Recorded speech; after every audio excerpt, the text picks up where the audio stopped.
Good evening, everybody. Thanks for joining us. This is our third coaches call of the season.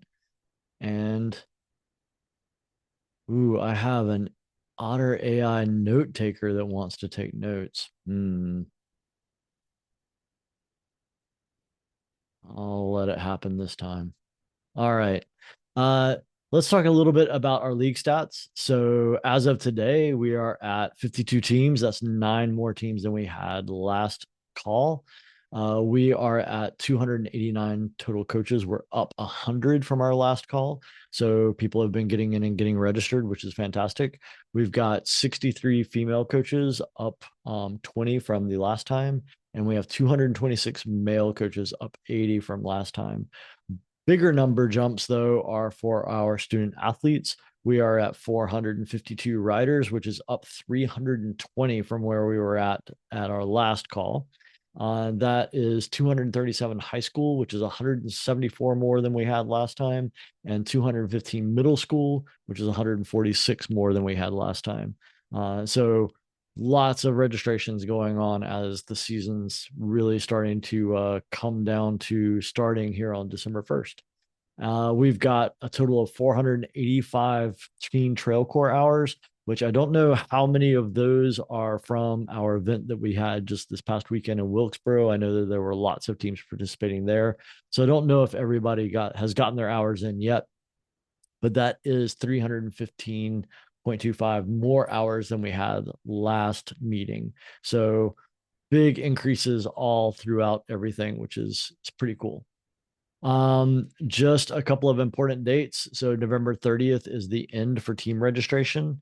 And if you know anybody who's, thinking about starting a team, if you've had anybody ask you questions, have them contact me and I will start walking them through the process so that they can get in before team registration ends for the season. And then the day after team registration ends, the season officially begins December 1st. And so December 1st, you can begin holding practices regularly.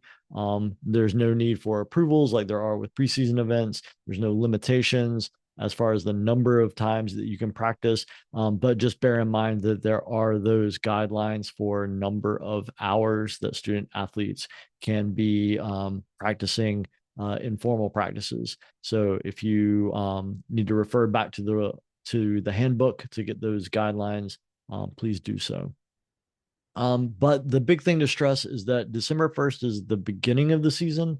However, you can start practices December 1st, but you don't have to start practices December 1st. So a lot of our teams in Western North Carolina tend to delay the start of their practices due to weather and those sorts of things. Also, daylight becomes a factor. So don't feel beholden to beginning December 1st. If you are not sure of when you're going to start, you can start literally anytime that you want.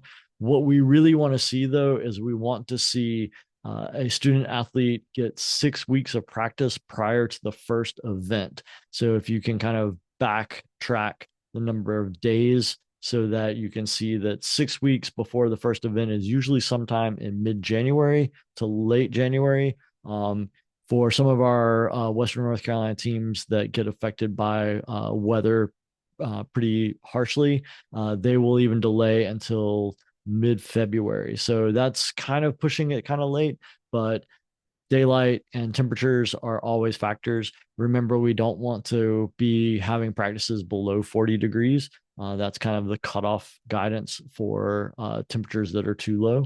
And that's always something to keep in mind whenever you are planning your practices. Uh, December 2nd through the 5th is the last remaining online leaders summit for this year. However, if you go to that link, you will see all of next year's online leader summits are already there. So any of you that have really strong level 2 coaches on your teams, encourage them to take those online leader summits at their convenience so that they have that knocked out for their level 3. That's kind of the big last remaining qualification for level 3 is getting that online leader summit knocked out. December 3rd, we're going to have an NC Car Town Hall. That is the town hall for the League TTC Adventure event. That's the second one of those that's going to be held at NC Carr in Garysburg, North Carolina on December 7th. So December 3rd will be the town hall meeting that we talk through all the logistics and everything with coaches, student athletes, and parents so they know what they're getting into. And then January 4th and 5th is going to be the final WFA CPR OTBS 101 training weekend. There's 3 seats remaining. And there are a few coaches out there that I know of who are unable to make any Sunday training. Typically, it's due to work commitments. And so, what I would like to say is if you have a coach like that that is not able to make a Sunday training, please have them reach out to me and we can sort of hybridize. And I'm working something out with another team so that we can accommodate doing everything on a Saturday for them. So if you have a coach that's in that situation, just cannot come to any sort of trainings on Sundays, have them reach out to me and I will talk with them about what I have as an option for them. All right. The main topic that I want to talk about tonight is just getting started since we're at the beginning of the season, December 1st. I wanted to talk a little bit through some of the resources that you have available, and I want you to really take advantage of these. So the first that I want you to take advantage of is this season planning template, and that is available from this link here, or it's also available in the coach resources in your pit zone training area. And so that training template looks like this. And these are all hot links that literally take you to a full like lesson plan for each practice. It walks you through everything from when coaches arrive, the materials that you need, all of that sort of stuff, all of the activities, everything. And it really stresses this idea of not getting on trails for the first 6 practices. And I really want to strongly recommend and encourage everyone to take that approach because it provides you with a way to evaluate the skills of your returning riders who may or may not have been riding since we ended the season, and also to be able to evaluate the skills and do discrete skills instruction with all of your riders, but also those brand new riders that you have as well. So it really focuses on skill objectives. It's got a lot of different activities that are involved that go everywhere from team building to just gameplay that reinforces skills and really lays out a really robust way of structuring a practice. And you can model that for your practices from that point forward. There's also lesson plans for something like a Team Trail Core practice where you're doing trail work. There are lesson plans for the scavenger hunt and also a team time trial. So there's all kinds of activities that you can look at to kind of model after.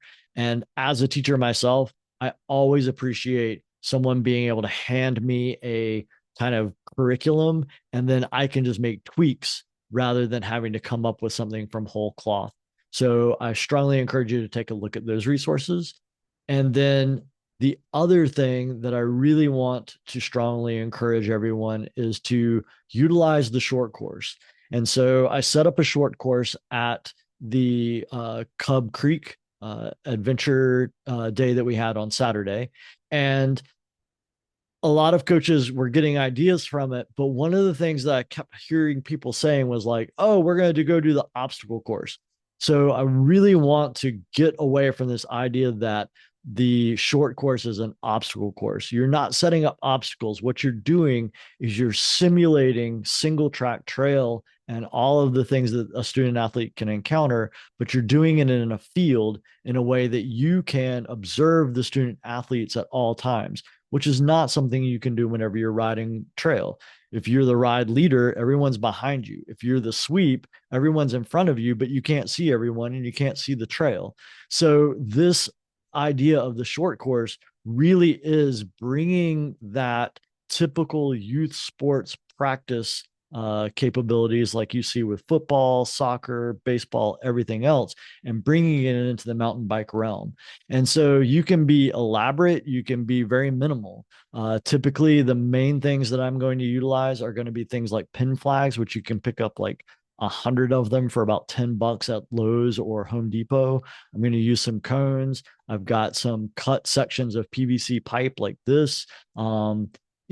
just using your imagination. I also like rope. Tennis balls are really good for rock simulators, as well as cones are. So these are all kind of things, and you can get as elaborate as you want, and you can just play around with all the things that you do. But really, what you're looking at is this idea of laying out a course. And one of the things I often hear coaches say is like, well, we're not as fast as our fastest student athletes.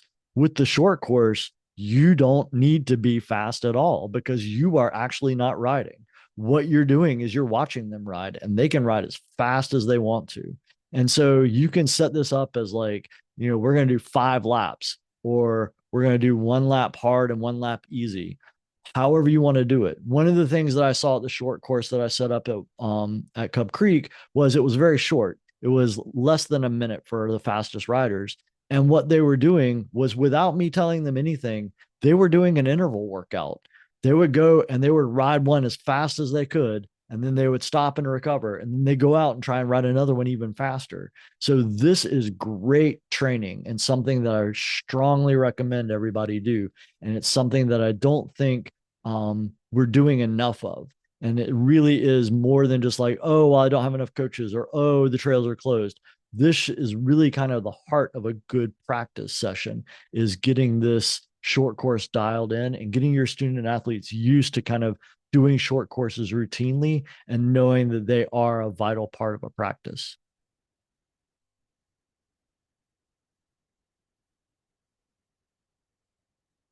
Other things that we have coming up are, the team proposal form. If you have not put that in for your team yet, go ahead.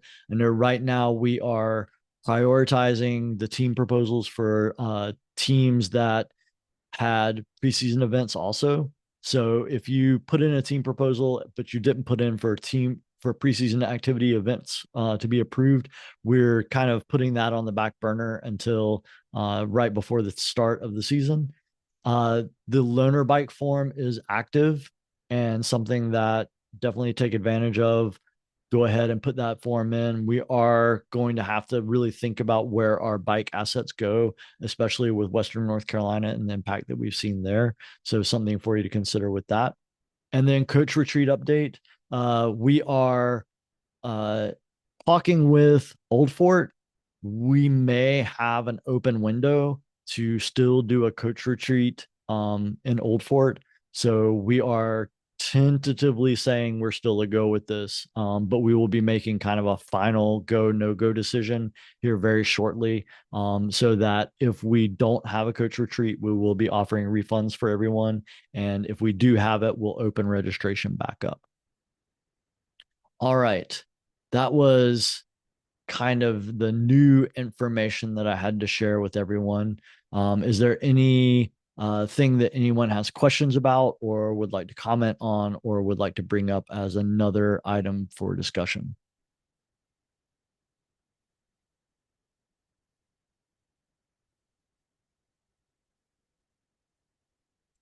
All right. I see in the chat.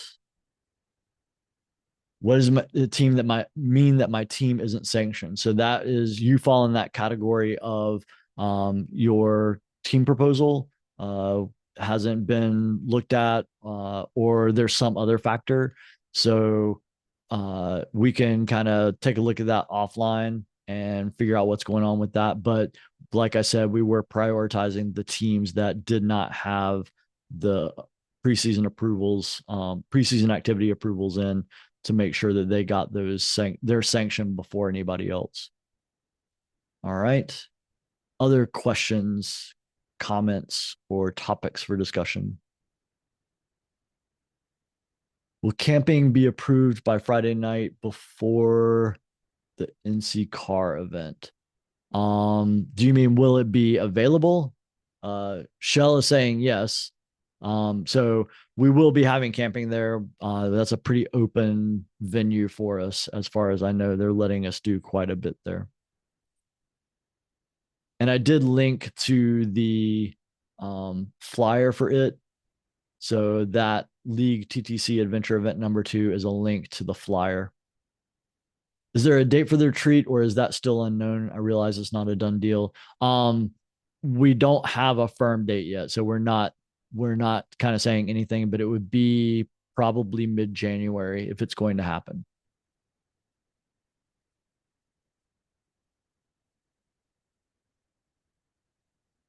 It's kind of having to wait long enough for trails in that area to be clear, but not so long that we're in the dead of winter and it's just miserable.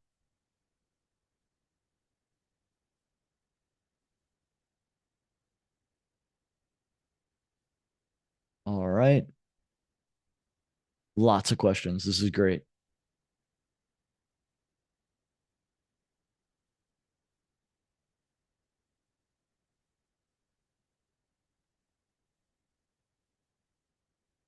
Hey, All Sean, right.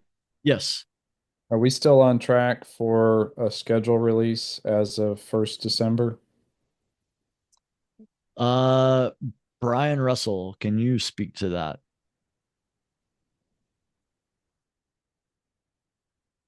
I'm sorry, I had a cookie in my mouth.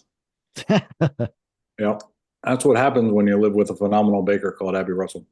Cookies are allowed. Her chocolate chip cookies are phenomenal, out of this world. So I will say early December.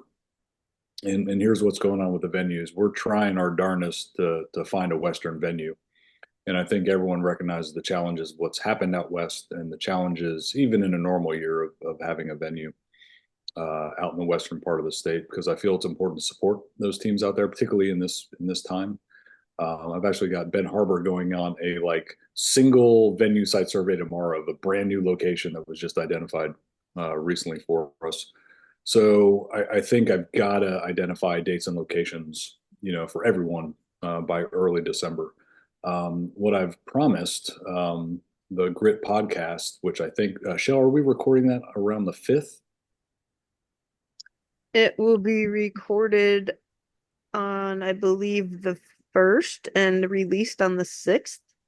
Okay, so I'd like the Grit podcast to announce dates and locations to the entire league. So there's your warning, everyone. Listen to your Grit podcast, because I think that's where we'll release dates and locations for the coming season. But we've got a couple potentials out west. We're doing the final, coordination and details here over the next couple weeks, and so early December we hope to get dates and locations out to everyone. And that's the best I can do for you tonight. Yeah, as always, thank you, Brian and Sean and all the survey crew for working hard on all that. Are the dates still good? So the answer to that is yes, the dates are still good.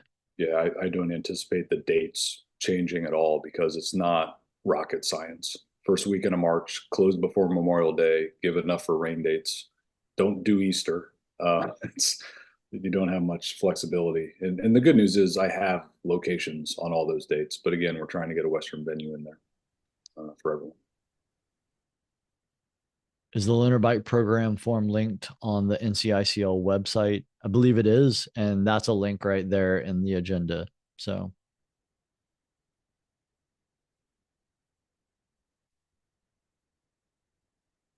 all right, other questions? These are all very good.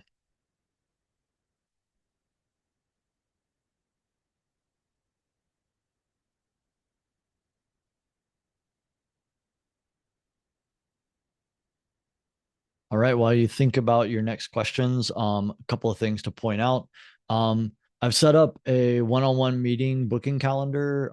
If you ever, head coaches, team directors, if you ever have questions, not sure about policy or procedure, or if you're new and you want kind of an in-depth rundown, like how does pit zone work? Spoiler alert, really weirdly. But I can walk you through kind of some of the things that I've learned, and actually learned something new that was causing a problem for a team, and I can fix that now. So if you click on this, it'll give you the dates and times that I'm available. Wednesdays and Thursdays typically are the dates that I'm available, and it's from 7 to 8 o'clock at night. So book anytime you want. You can invite other coaches to that meeting, and then I'll meet up with you and we can talk about whatever it is that you need to talk about. And then there is this document that NICA has provided that helps your new Said coaches get a sense of how they need to do what they she need said to she wished do. I was her mom. So that'll really help you with new coaches, kind of like shoot them that document, and that kind of walks them step by step through a lot of things. So those two things can really help. A reminder just that new teams are going to receive that $200 payment from the league. A couple of program events and info that we need to talk about. If your adventure coach, grit coach, or TTC coach contact info needs to be updated, let Shellfrost know that with those links. And then the new TTC and Grit Ambassador applications, those are going to close on December 1st. So if you have anyone on your team that is interested in being a TTC or a Grit Ambassador, they have until December 1st to file that form. And then in case you missed it, there is a link to our latest podcast. All right. Is there anything else that anyone would like for us to discuss in this meeting?